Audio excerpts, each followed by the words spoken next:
Phil, you, after your legendary career, 29 years on the Phil Donahue Show, you came back and were continued to broadcast on MSNBC prime time slot right before the invasion of Iraq. You were the most popular show on MSNBC at the time. And then right before the war, you were unceremoniously dumped. And a secret later memo came out of NBC that they didn't want to have an anti-war voice as their flagship show as the other networks were waving the American flag.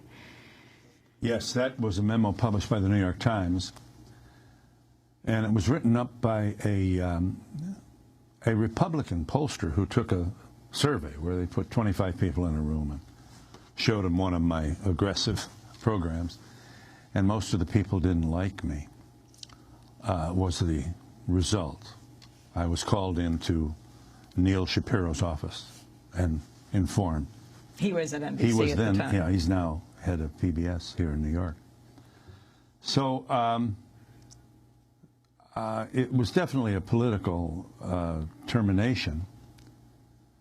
And it's interesting because during that time, they were terrified of this. You should know that this is October through, say, August through January, August of 2002 through January and February. The invasion was April of 2003, and I was gone by then. But this is not long after the towers. And so, you know, corporate media... You were replaced by Michael Savage. I was replaced by Michael Savage. So they couldn't wait to outfox Fox. And I had to have two conservatives for every liberal. And they wanted me to do entertainers. You know, don't do political. It's a very interesting study in the thinking at that time. Liberals were terrifying to them. They were afraid of liberals. Liberals weren't patriotic. Liberals were blaming the victim. Dissent was totally, totally unwelcome. And yet you persisted, knowing the climate. Well, I guess so. I mean, you know, at my own peril. But, you know, no sad songs for me. I'm a lucky guy. You know, I got a little money. But we have to wonder whose voice wasn't heard, you know, that didn't have the kind of ability to do this kind of thing and at least survive a little while.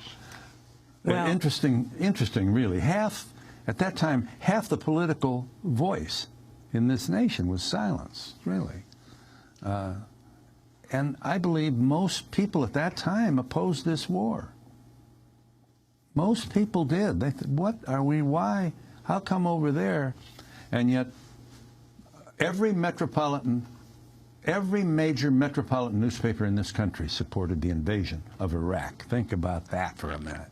Every major metropolitan. This is what you can do with the politics of fear. The Bush took this whole nation and the whole media establishment by the ear and led it right into the sword. Amazing. In the land of free speech, free press. Do you see the same thing happening again right now? Well, obviously you can see that it has slowed us up. But it looks like that's all it's done. And while we have been, you know, hesitant and not bring them on with the war lust that we had then, mission creep is underway. What happens when somebody's taken prisoner? I mean, we have become a warrior nation, and we have no respect for diplomacy. And we've just stood mute while the Constitution has been just shredded. This is a nation of law unless we're scared. Well, Phil, you certainly continue to provide a voice for people to speak for themselves in the making of this remarkable film, as we remember Thomas Young, who died just shy of his 35th birthday, Iraq War veteran, active member of Iraq Veterans Against the War. If you want to see his reading of his full letter, his letter from a dying soldier, a dying veteran to George W. Bush and Dick Cheney, you can go to our website at democracynow.org. And you spoke of being a lucky guy, Phil. Well, another of the reasons you are so lucky is your wonderful wife, Marlo Thomas. And I want to congratulate you and her.